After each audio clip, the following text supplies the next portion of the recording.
طبق آمار حالا در حدود تاجیکستان بیش از 35 اشتراکچی جنگ در قید حیات بوده.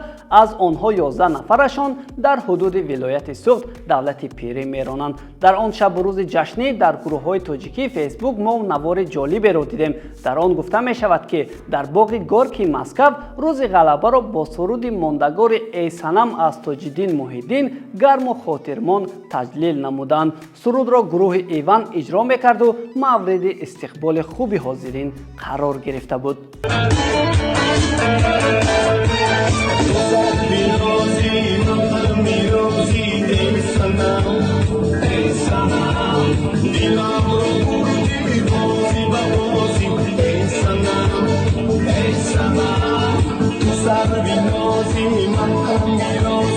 Ey sanam, ey sanam.